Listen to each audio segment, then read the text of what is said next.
Good evening. I hope everybody is having a good day. Been a beautiful day today. Not as windy as yesterday. Boy, yesterday was brutal. But been pretty just to look outside and seeing the leaves all starting to fall. And I think you guys are going to take a trip, aren't you, down southeast and see some of the fall colors down there? Yeah. The fall colors, that's really cool. All right. If you're joining us, Facebook, YouTube, we're glad that you're with us. And I just want to give a shout out to Paul and Shirley. I know you're in there somewhere. Jimmy and I went to visit them today, and they're doing good. They wanted to tell everybody hello, but they're on religiously. They always get on and tell me if they respond and say hi or anything, because I can't see that feedback, but they say that all the time, so we're glad that they're with us. And there's many others. When Jimmy and I make visits to some of these people that are shut in or they haven't been able to get out or don't get out during the COVID stuff, many of them comment to us that they still watch us and they do the best they can to catch our lesson. So that's good. I'm glad we have the technology to do that.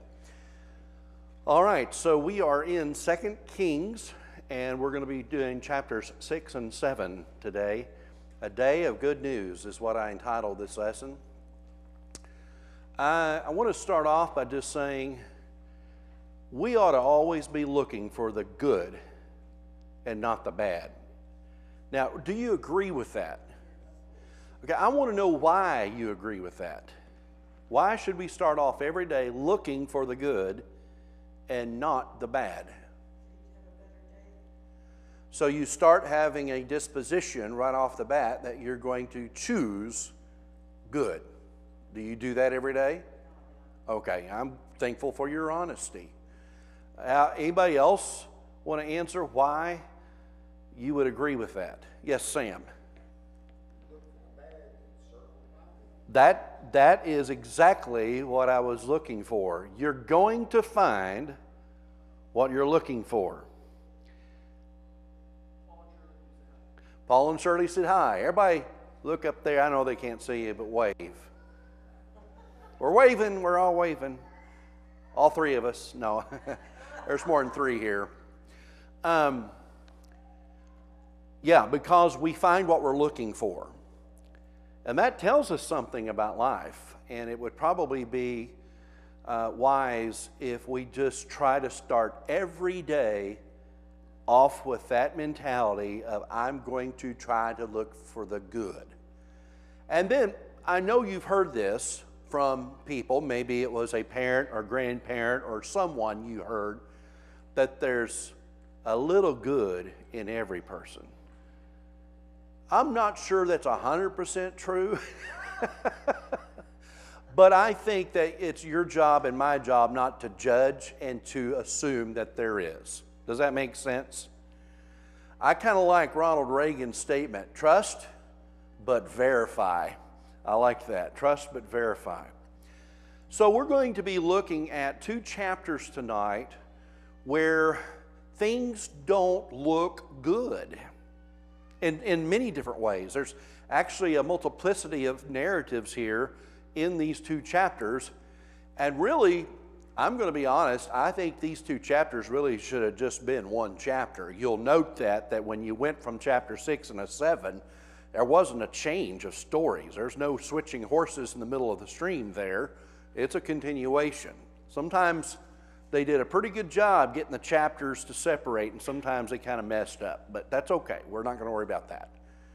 So I hope you have your lesson. Do the people in the back, did y'all get one? All right. This is session 16, a day of good news, chapter 6 and 7. We're going to look at the chapter 6 summary. We'll do some reading here too. Okay. The company of prophets. Now I like this idea of how many times have we seen this reference now, the company or one of the company of the prophets? And it also reminds us that many times it's the number 50 that makes a company of prophets. That seems to be a standard deal. So we can assume there's a lot of prophets here. Go tell Elisha they need a better place to meet. a bigger place to meet. And so he tells them to go down to the Jordan so that each one of them can get a pole and help build a better place there so they can have a better place to meet.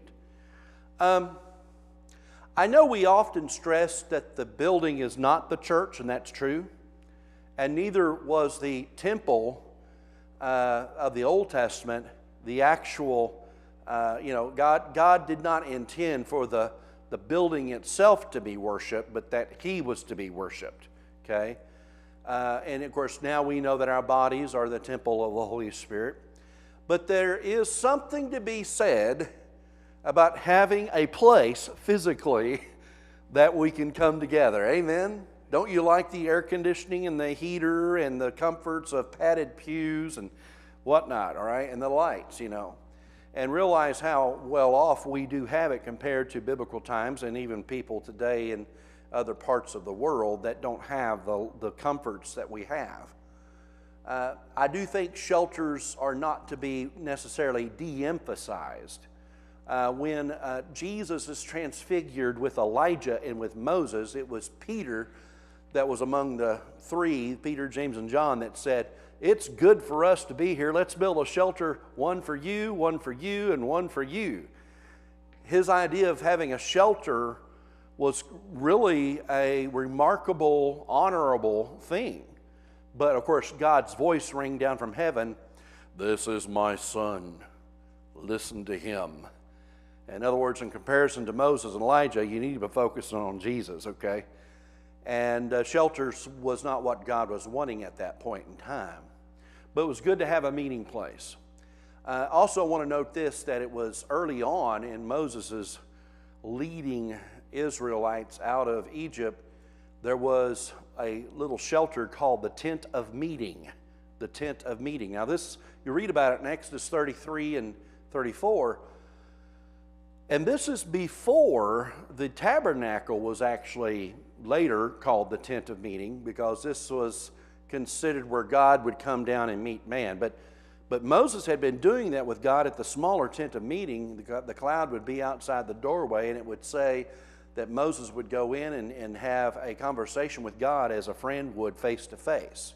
Now, I know a lot of people would say, "Oh, wait a minute, nobody can see the Lord's face and live." And that's true. There's a verse that says that, and we're not told that Moses literally saw the face of God. As a matter of fact, we're told at one incident while on Mount Horeb, God says, "Hide in the cleft of that rock, and I will pass by. My glory will pass by, and I'm going to allow you to see my back." And that was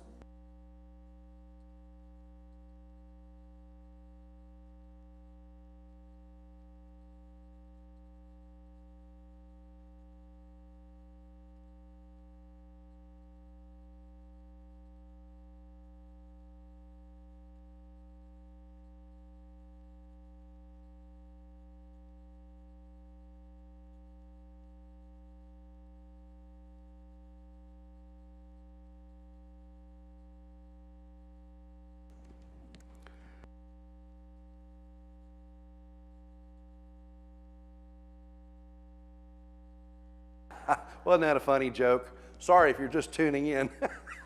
We're just kidding. Batteries went dead. I don't ever have funny stories, right, Ruth? Okay. Where was I? Oh, I was way off track because I'm talking about something out of Exodus. Let's get back to our text. So to build this shelter, Elisha, they asked him, "Can you go with us?" And he says, "Yeah, I'll go." So they go, and as one of them is cutting down a tree, the axe head flew off and fell in the water. Now, it's a problem, and it was a major problem because it wasn't his axe. It was borrowed. How many of you like loaning your tools out? If you do loan your tools back, loan them out, what do you expect? To get them back, right? In the same condition that I loaned it to you, right? And although we all understand accidents can happen, and I would think that whoever was the owner of that axe probably should have had a better fastening system for that axe head to begin with, maybe. I don't know, but it did worry the prophet. And Elisha says, well, where did it go? So they showed him, and he cuts a stick, throws it in the water in that very exact location, and what happens to the axe head? It floats right back up. Were y'all here the Sunday that I did this last year? I did it on a Sunday morning sermon. I had a tub of water. Were you there that day? What's so funny about that day is I had a little toy axe, and illustrated that it would sink and eventually the axe head would raise back up.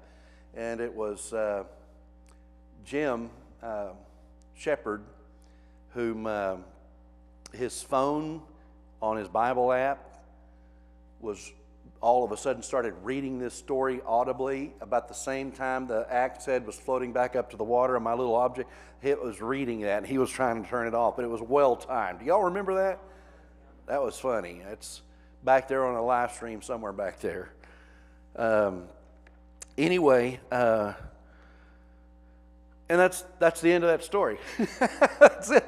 It's like, that's a neat little side story. It's a neat miracle, and it really, to me, it teaches a lot of things, and that's what I was doing in the message, that, God, in moments of despair, God is always able to come to your rescue, and He will make things that you wouldn't think is possible, He'll make it possible. I think that's the bottom line to that. Okay, the king of Aram goes to war against Israel. Okay? He would say to one of the officers, okay, let's go over here and set up this camp and get ready, okay? But Elisha would go to the king of Israel and would say, don't go over there. They've set this camp up. And so it would thwart the plans of the Arameans to attack Israel, as if they're setting a trap of some kind of can't even think of the name of it, ambush, some ambush scheme or whatever it might be. And this happened repeatedly. And king of Aram's, okay, it says he's enraged.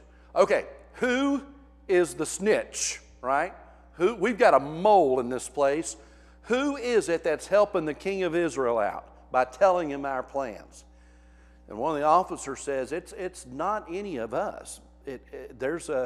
He wants to know who the traitor is. He says, it's not any of us. It's the man of God. It's Elisha.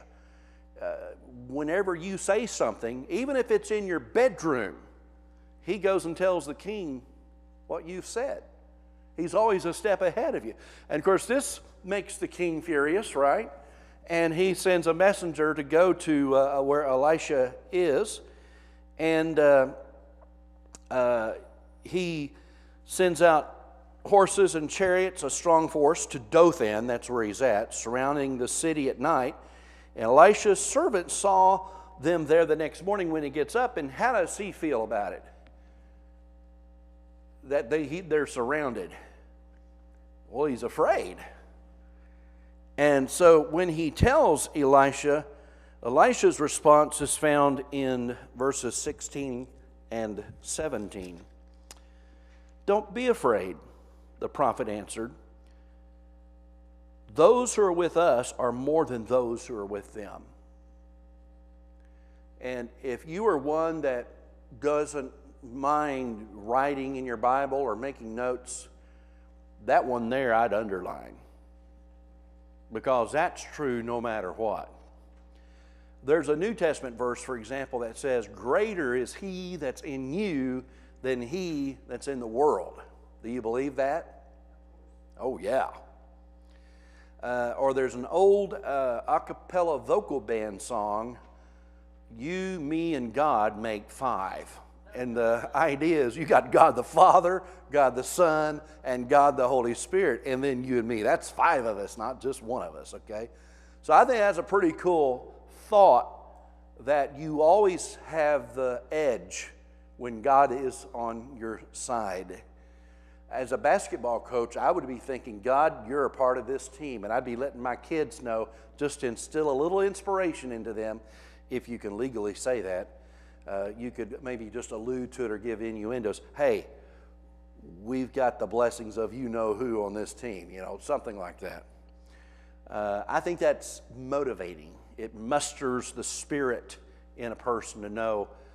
And so he says to the Lord, open his eyes, Lord, so that he may see. And when the Lord opened the servant's eyes, what did he see? Now they're already surrounded by the Arameans with the chariots and horses and the army. But when he opens his eyes, what does he see? It almost seems like, okay, I see who's all around here, but when God opened his eyes, kind of like on a higher elevation maybe, now there's more of them that's got the smaller ones surrounded. And I like this idea that it's not just chariots, it's chariots of fire. So this is like that hot rod John used to drive when he had the flames painted on the side doors. You had one of those, right? But you wanted one. Yes. Sam, did you have a tea bucket like that? Or what do they call it? A jalopy? Or some kind of a hot rod? Don, did you? Yeah, maybe I need to ask the women. Is it what y'all drove? Anybody have one? What was the coolest car you ever had, Larry? 69 Mustang. Wow, 69 Mustang. A Gremlin. Wasn't that a movie? The Gremlins? Burnt orange Gremlin. What'd you have, Charlotte? 65. Just so you'll know, FYI, Mom's favorite car, if I ever win the lottery, which you have to play if you're going to win, she wants a 66 Ford Mustang. Huh? You want a 65? Well, why not go for the 64 and a half?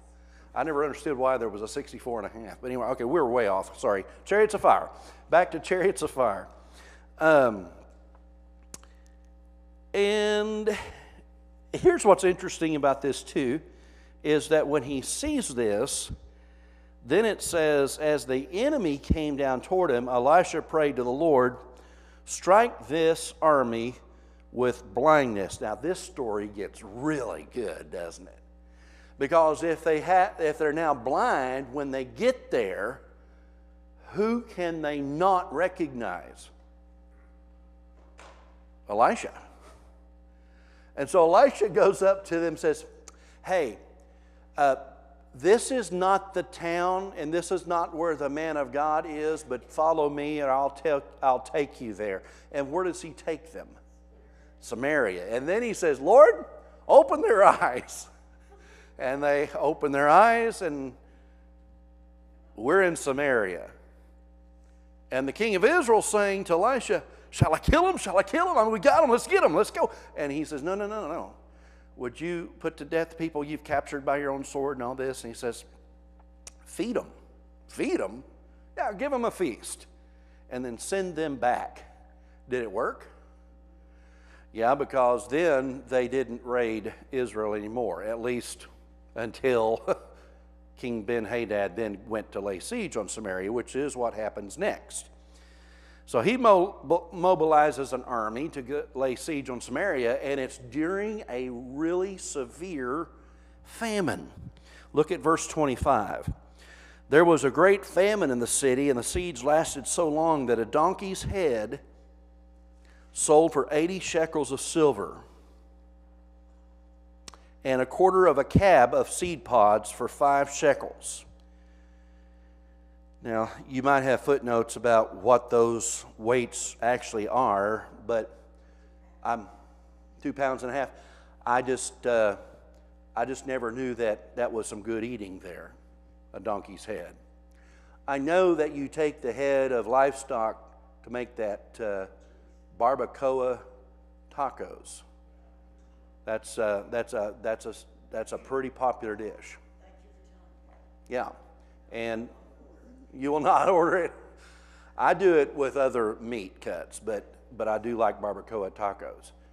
But that's a donkey's head is probably something that Although I can think that in the world, there's probably some places that that's a delicacy, but it's not on my shopping list. Is it on your shopping list? Donkey's head?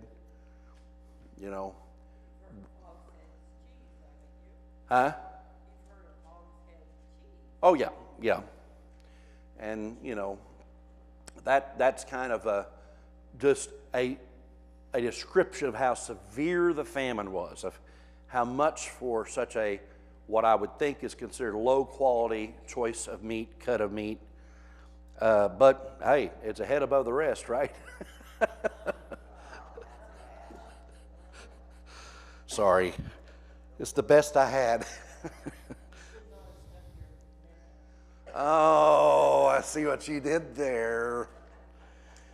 All right. Heads up. What do we... I feel like sometimes this turns into stand-up comedy night. It's really not that funny, but I mean, still. Okay. It's a pretty bad famine. One day, the king of Israel is walking along the wall, and there's a lady crying out. And she cries out for help. And in verse 27, we see, if the Lord does not help you, where can I get help for you? From the threshing floor, from the winepress? What's the matter? And here's what she said. This is verse 28. This woman said to me, give up your son so we may eat him today, and tomorrow we'll eat my son. So we cooked my son and ate him. Did y'all know this is in the Bible? Yes. And the next day I said to her, give up your son so we may eat him. But she had hidden him.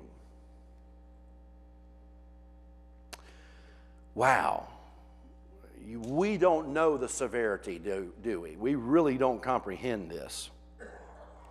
And he tears his robes, and he's wearing sackcloth, and he puts blame square on the head of Elisha and says, this is all you're doing.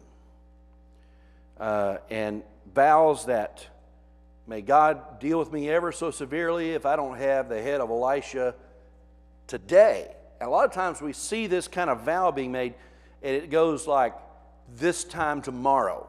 But this is today. Today. And he sends a messenger to where Elisha is, and Elisha responds with, hey, can you see that my murderer is coming to the door, right? He definitely is sitting there with his elders in verse 32. Don't you see how this murderer is sending someone to cut off my head? Look, when the messenger comes, shut the door and hold it against him, shut against him. Is not the sound of his master's footsteps behind him. And while he was still talking to them, the messenger came down to him, and the king said, the disaster is from the Lord. Why should I wait for the Lord any longer? And then we go right into chapter 7. So we're now on that summary. And Elisha gave him this message to send back to the king. Hear the word of the Lord. This is what the Lord says. About this time tomorrow, a seah of flour, of the finest flour, will sell for a shekel, and 2 seahs of barley for a shekel at the gate of Samaria. Let me remind you what a donkey's head was going to cost. 80 shekels. 1 shekel of the finest flour, a seah. What was a seah? There's a footnote somewhere here. But in other words, prices are going to drop. That's what his prophecy is about. And the officer, this is verse 2, of whose arm the king was leaning, in other words, the one I think that the king of Israel had sent after Elisha, responded with, look, even if the Lord would open the floodgates of heavens, could this happen? Now, is that a statement of confidence or a statement of doubt?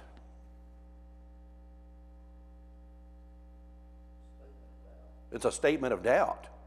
And what's interesting about how he puts this is he doesn't doubt that maybe God could open the floodgates. Yeah, God could do that. But we're so far behind now, there's no way that, there might be even people right here thinking it's too late for the crops. We've been in desperate need of rain. How many of you have heard that it's worse than Dust Bowl days? Have you been hearing that lately? Is it too late? And it's just, it doesn't matter now. It's all for a loss. It doesn't matter if it could rain cats and dogs right here for 2 weeks, and then it still wouldn't be enough to catch up. There could be some thinking that. And so it's a statement of doubt, even though there's a possibility that God might do something, but he can't do enough. And I want to tell you, you never ought to get to the point in your life, I know I'm kind of cutting to the end here, but I just want to say it before I forget it. Never get to the point in your life that God could do something, but he can't do enough. Because when it comes to your own salvation, you may think, oh, I know God can save him, her, and him, but I'm kind of out of reach because I'm worse than them. And you may think, well, God can do something, and it's good for them, good for him, and good for her, but I'm beyond that. No, you're not. What's that verse say? The Lord's hand is not so shortened that it cannot save, neither his ear too heavy that he cannot hear. Isaiah 59, verse 1. He can save, right? He can't tell. Why do you think, because there's strong Christians, where does that thinking come from in the Christians? And I'm not talking, I'm like in the church, where do they hear that? Because you hear every Sunday about how great he is and all he can do. So where do you think they get that thinking from? We are stuck in wanting to make sense of at least something. We want to think that we've got scientific evidence, empirical evidence, peer-reviewed journals, that it's been proven. We want solid ground. Actually, this would be a great time for the magic trick because it teaches this point, but I'm going to hold that off to the end, okay? That just keeps everybody watching and not tuning out. A little teaser there. But I do feel like here's an example of another way this happens. Now, this may divide us, and if it does, I'm okay with that as long as, we still be brethren. I'm a young earth creationist. I believe in the literal 24-hour day periods of the days of creation. Not everybody thinks that.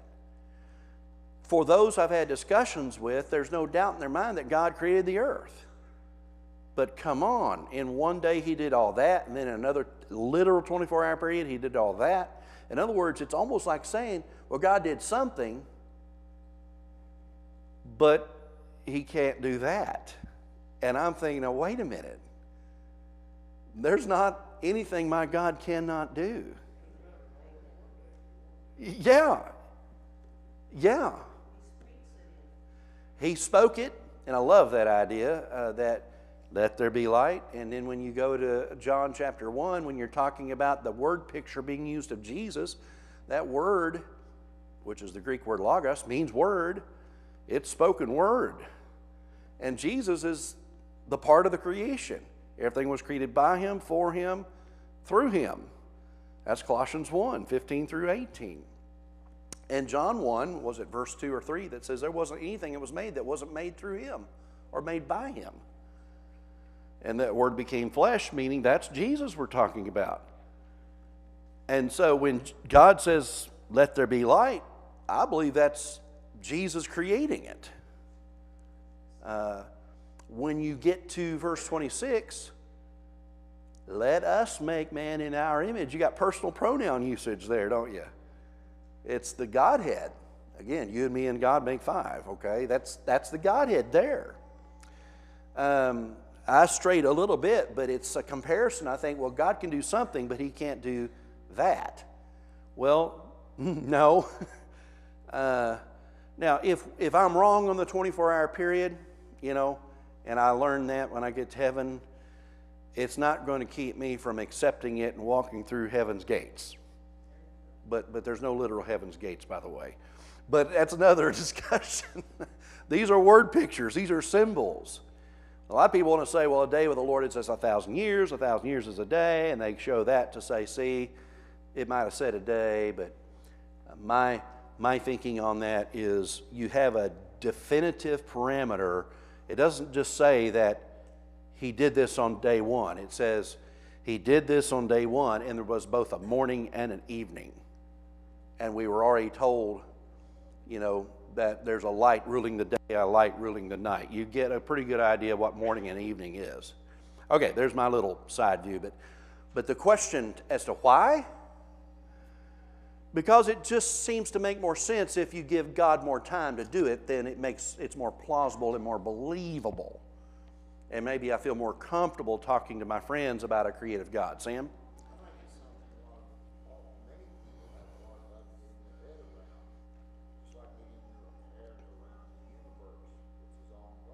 Yes. Again, we're straying, but I love this pondering, and I do this a lot with teenagers because teenagers need to be stretched. Okay, I like stretching the imagination a little bit.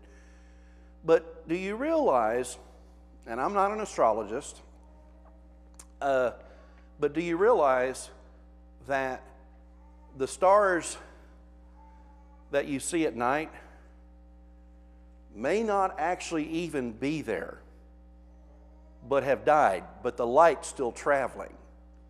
Now that boggles the mind, doesn't it? Ruth is going, what? That speed of light is several, maybe millions and millions of light years away, and it's still coming to us, but it's been long gone. Go ahead. Well, I think, the Bible is very specific on how they counted animals down to the head, how they counted people, how long it took God to create all of this. Yes. Yet, the outside world has got no problem believing that the Grand Canyon happened 20 million years ago. Yeah. Okay? Not even knowing what 20 million is. Yes. And where's the history from that 20 million coming back this way? Yeah. There is none. And I'll just insert this in here because we've already strayed. Might as well keep going on this path a little bit, chasing this rabbit. But here's the thing about the Grand Canyon, and this is in Genesis history video. The strata layers are perfectly aligned and parallel. You and I lived in Oklahoma long enough to know that if it were to rain right now, cats and dogs, in 3 or 4 days, those roads would be what? Rutted out, right? There's no signs of erosion. This can only be the flowing in and flowing out of sediment in a very fast, short amount of time. Otherwise, you'd see dips in those layers. You'd see where ruts would appear here, ruts would appear there. And that, to me, is you're reading a timeline when you're looking at the sidewalls of those canyons. And you want proof of that, then go to the area of Mount St. Helens and look at the canyon walls that we know were documented to have occurred in such a short amount of time. But this is not apologetics, so let's get back to the other part of this, and that is, this happens. Economy gets in a better situation for all the people. Then we got 4 lepers. 4 lepers are having a conversation. We're doomed if we stay. We're doomed if we go. As a matter of fact, the conversation is verses 3 and 4. Why stay here until we die? If we say we will go into the city, the famine is there, and we will die. If we stay here, we will die. So let's go over to the camp of the Arameans and surrender. If they spare us, we live. If they kill us, then we die. We had 3 choices. Stay here and die, go out there and die, or go over there and maybe die or be spared. And that's the best choice we got. And that's what they go do. And what they find is when they reach the edge of the camp, it's been abandoned. Because God has caused the sound of horses and chariots and an army. And they get up in the middle of the night thinking, oh no, King of Israel got some allies from the Hittites and Egyptian kings to attack us. And they think they're defeated. And they all get up and they flee at dusk, abandoning their tents, their horses and donkeys. They left camp as it was and ran for their lives. I'm on the backside page here. They were scared and left everything behind. When the lepers go into the camp, they go into one tent and they start eating and they drink, and there's silver and there's clothing and there's gold. Then they go to the next tent And then one of them says this. Well, it says they said this, not just one. Verse 9. What we're doing is not right. This is a day of what? Good news.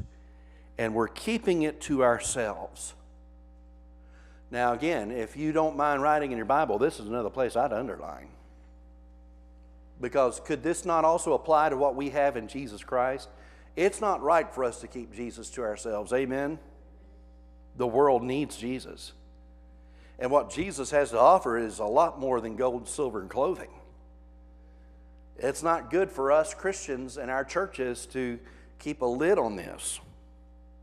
If we wait until daylight, punishment will overtake us. Let's go at once and report this to the royal palace. They go to the gatekeepers. They hear about it. News reaches the palace. The king of Israel says, yippee! No, he doesn't. What's he think? Well, look at verse 12. I will tell you what the Arameans have done to us. They know we are starving, so they left the camp to hide in the countryside, thinking they'll surely come out, and then we will take them alive and get into their city. He thinks it's a trap they're setting. But one of the officers says, well, let's go into the camp and get 5 of their horses, and then we'll go see what happened to them. And so he takes his people along, and what's he find along the roadways leading out of the camp? The road is cluttered with gold, silver, and clothing they've left behind, because as they were proceeding, they were stripping off everything to run faster. It was true. They had gone. They had fled. And what happened to economy? The finest flour for a shekel. And things, they got relief. They got relief. And it fulfilled the words of Elisha. Now, Elisha had said, okay, here's what's going to happen. The price of flour. But then he says, now for the officer that leaned against the army, against the arm of the king, who doubted this, who said, can this really happen? Even if the Lord were to open the floodgates, could this really happen? A statement of doubt. I forgot to tell you that Elisha had told of that guy, it will happen, you're going to see this, but you'll not get to eat any of the bread of it. And he doesn't, because what happens to him?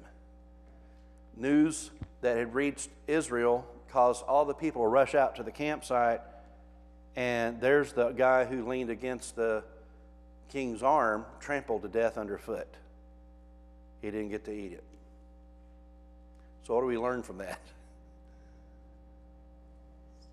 If you're going to doubt, stay out of the gateway, right? You're going to stand to the side. You're going to have a stampede.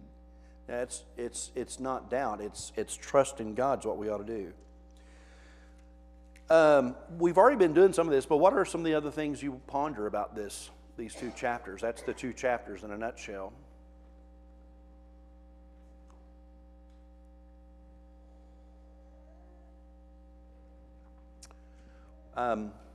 Anything about the axe head story that made you bewildered? I mean, I know we sit here tonight all believing in a God that does miracles, so there's not a lot of skeptics among us, but was there anything else you saw in that story?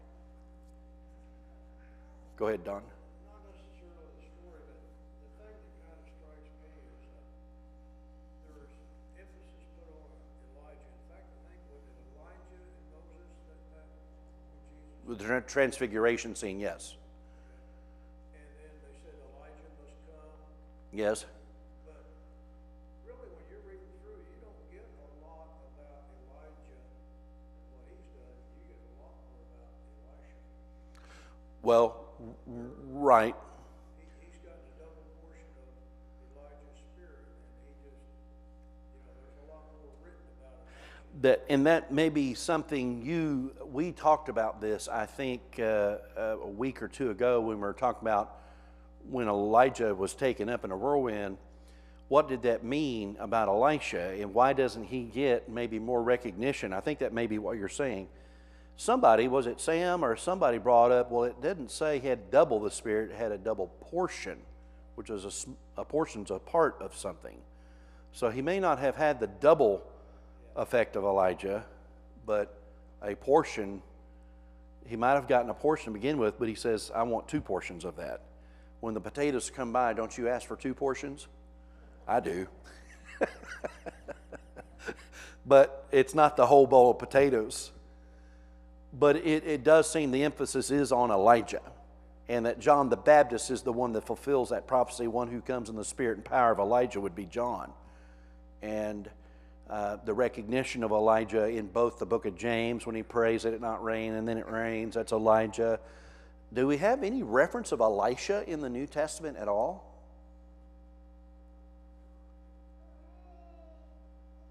I cannot off the cuff remember anything about Elisha in New Testament referencing, but I do think you get a lot of in the Old Testament, and this is something I'd really have to maybe really look at and to assess for sure. I think there's more content to Elisha than we have of Elijah. But Elijah seems to have more of the thrust of he's got the Mount Carmel thing, the Jezebel thing, being fed in the valley by ravens thing. He's, obviously the one thing that he gets to be taken into heaven without physical death being involved. That's something about that. Maybe it's the student's not greater than the teacher thing going on. Go ahead, Joe. Elijah or Elisha? Okay, let me have that reference again. Luke 4:27.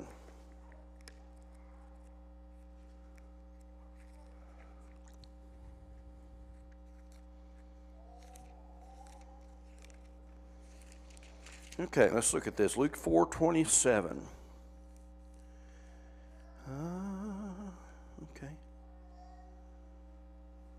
Okay. Verse 26, yet Elijah was not sent to any of them, but to a widow in Zarephath in the region of Sidon, and there were many in Israel with leprosy in the time of Elisha the prophet, yet not one of them was cleansed, only Naaman the Syrian. Okay, I did not know there was a reference to Elisha in the New Testament. Now I can be ready if that ever is a question in a game show. I'll know the answer to that now. Think? Yeah. But I'm quicker on my buzzer. Why did the king of Aram think there was a traitor among them, giving intel to the king of Israel? Why does he deduce that?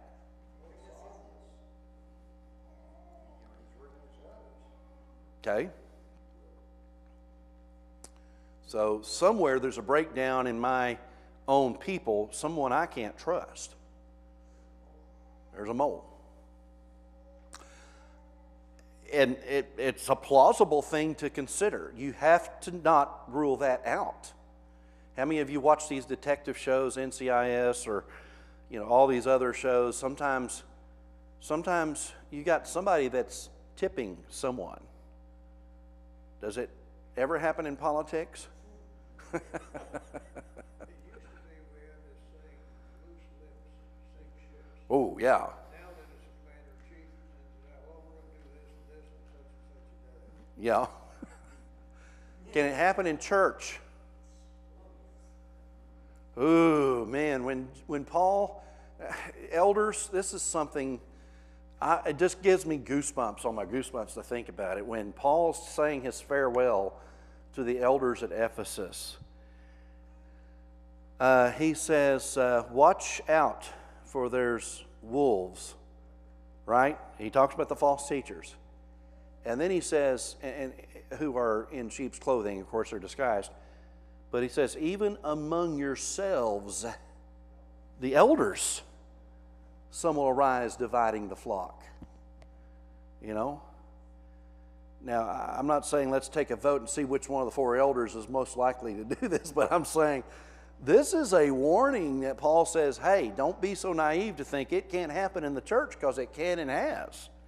So the command, going back to the original thing Paul is saying there, is guard yourselves. Watch the flock. That's an awesome responsibility for an eldership. But it can happen in churches. It can happen in politics and government. Can it happen at school? Yeah. It can happen in all kinds of venues and stuff. All right. Why do you think Elisha told the officer of the king of Israel that he wouldn't eat any of the bread?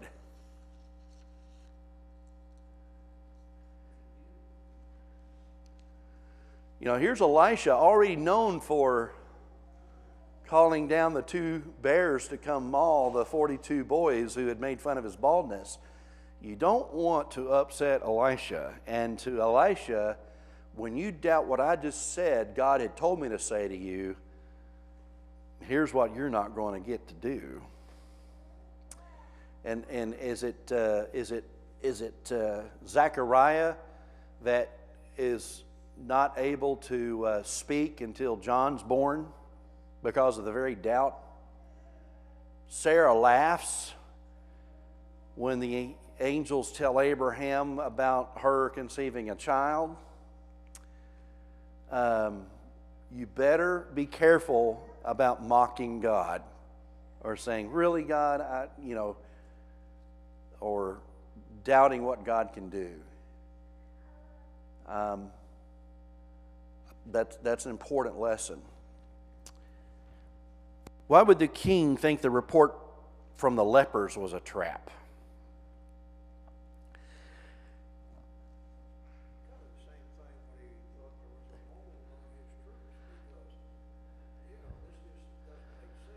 Yeah, so of course that was with the king of Aram. This is the king of Israel here. Well, too good to be true, and we're always told that if it sounds too good to be true, it probably is, right? Except with God. Sam? Mm-hmm.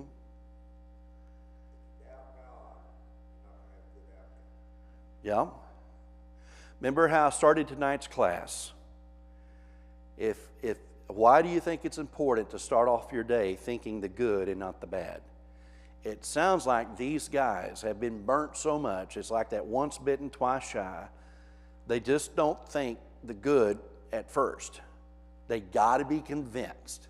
Well, maybe it's a trap. The Arameans know we're starving. They know what it's like. It's a trap. I do think we have to not throw caution to the wind. God does give us the thinking ability to discern and cognitive processes to help us estimate and understand and analyze. That's God-given abilities. But, it's like we ought to always try our best to start with the right disposition, that this will be good. This will be good. What can we learn from the axe head story? I think it's one of those things where, as in any miracle, we were studying last night some miracles, Charlotte and Tina and Linda. We were talking about, what Jesus can do, and we would deduce that if he can do that, then for that he can do what for us? Well, if he can calm a storm, can he calm yours? Yeah. Why did one of the officers bring up that Elisha even knew what the king of Aram spoke in the bedroom? And what do you and I learn from that? And that doesn't mean there's anything erotic about this. It just means the most private place you could probably possibly conceive is in the bedroom of someone's dwelling. And what that means is God knows what you're thinking no matter where you're at. That's what that is.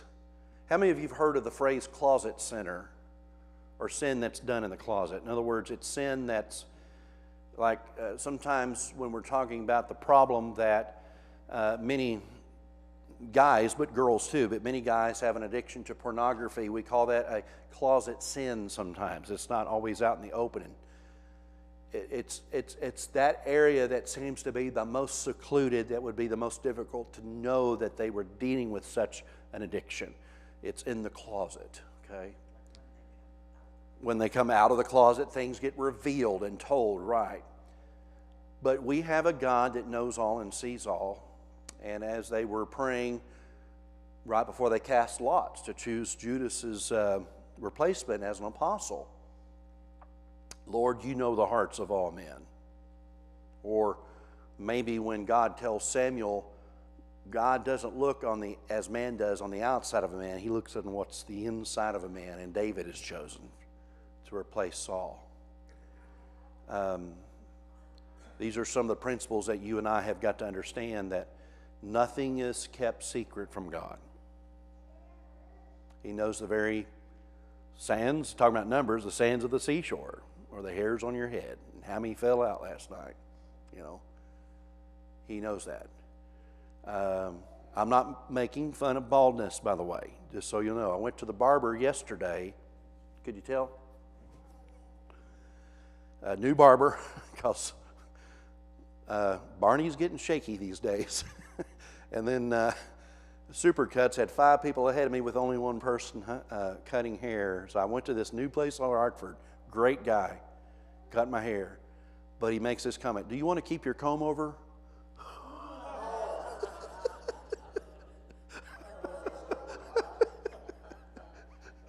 It was, you know, pretty real. Okay.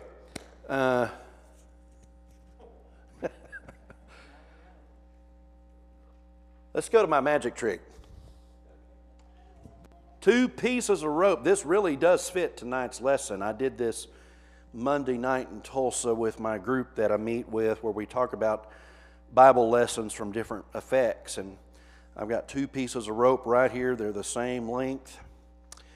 Now, God did give us the ability to think straight, where we can get all our ducks in a row, where we can line everything up. We have the ability to see, to analyze, to listen, to examine evidence, just to make sure everything is squared up just the way we want it to be. We have the ability to do problem solving, and certainly, you know, we can kind of tell how to plan, how to strategize, and but there's a verse in the Bible that says, this is Isaiah 55 verse 8, "As high as the heavens are from the earth, so are my ways and your ways, my thoughts, your thoughts." And human reasoning, can you tell they're both around my neck, though? Okay, that's fine. They started off that way. I'll prove this to you later. We can get ourselves in a mess when we're only relying on human reasoning and logic. Would you agree with that? As a matter of fact, that verse, it says, "Trust in the Lord with all your" what? "And lean not on your own understanding." I heard a preacher one time that said, the distance to heaven is only 18 inches. And what he was referring to is that's the average distance from the heart to the brain. Sometimes the brain gets in the way of what the heart wants to do, and it keeps somebody from going to heaven. That's an interesting concept. We need to somehow get past, sometimes we need to get past here to follow our heart. Just like this rope needs to sometimes pass, everybody say pass with me. Pass to get past this so the heart and the head can have the connection. But thinking and human reasoning and human logic kind of answers the question you asked a while ago, sometimes keeps us in the way from doing that. Now, you say they're not exactly the same. They weren't the one that were around your neck. What would you say if I could just one-handedly take this rope right here, and I could take either one of those ropes, it doesn't matter. What would you say if I could just jerk this and put 3 knots in it?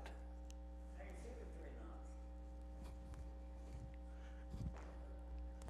Put 1 big knot in it. 2 knots. Let me do that again, because we got 5 minutes left for me to get this trick right. There's a heckler in every crowd when Ruth is there.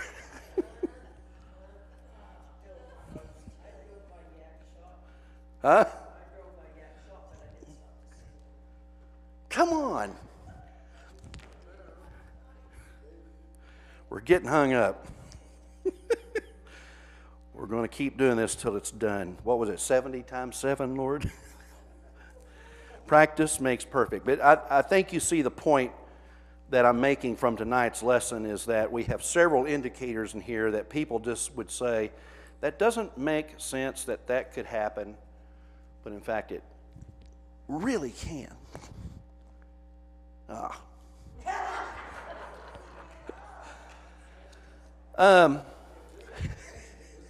Let me try this rope. Maybe it's the rope. The other rope? All right, hold on, Paul and Shirley. We're trying to get this done for you, okay? All right, here we go. All right, I don't even know why I did that, but anyway. We may not always see God at work behind the scenes. Like, for example, there's two examples of this. Lord opened his eyes so he can see, and then he sees the chariots. But before he couldn't. Does that mean God wasn't there when he didn't see it? No, it just meant that he wasn't looking for God's help. And realize this is a point to ponder too. The larger army of chariots and horses and army is not how the other smaller force of chariots, army, and horses were defeated. It's the blindness and the misleading into Samaria that defeated them. That's interesting. And then, when the lepers show up into the camp, they're just going to fall down at the mercy of the Arameans, hoping that they can survive as captives. While all along, God had already been at work without us even realizing it until it's explained to us that God had beforehand caused them to hear the sound of horses and chariots and army and caused them to flee. What brought the walls of Jericho down? No, wrong story. Sorry, I'm getting that confused. I'm talking about Gideon. What enabled Gideon to defeat the Midianites in the book of Judges? Was it the fact they were a big army?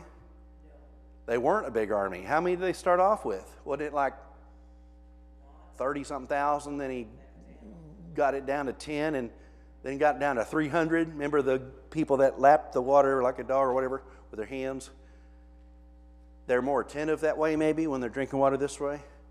That's not how it all went down at all. He had what? Torches and pitchers, and they break the pitchers and the torches light up and the Midianites flee. It's interesting. I was just thinking, trust and obey what I'm telling you to do. Mm-hmm. That's on every question you ask. Yeah. That's a great song too. It's just a constant refrain we need to be using in all of our different quests. What may seem illogical and impossible from a human reasoning standpoint does not prevent God from making it possible. And that God can always pave the way for preservation and prosperity. So I think those are some of the bottom lines. Any other takeaways before we dismiss?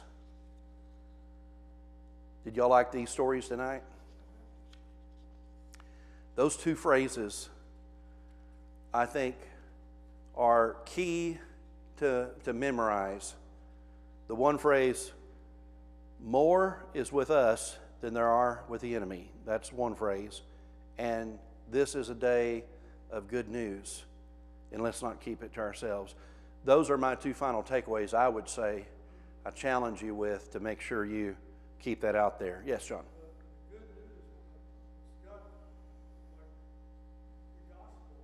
Yeah, it is. You're right. I love the fact that the story of Jesus is called good news. That it's the gospel. And he doesn't want it to be kept to ourselves. And the most perfect example, well, not the most perfect examples, but this is ironic, I think. There were many times where how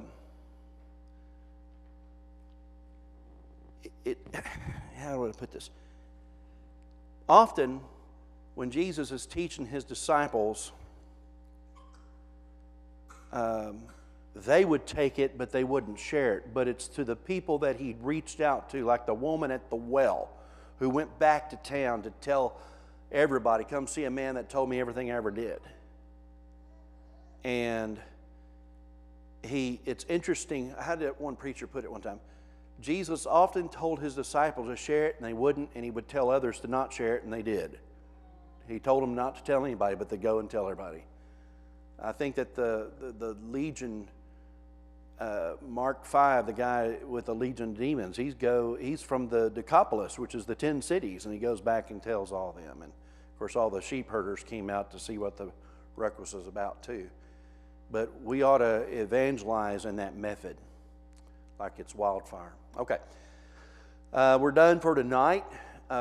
We'll see you Sunday morning. We have Kent Markham and his son Josh. Josh is actually going to be doing the preaching, and I've never met Josh.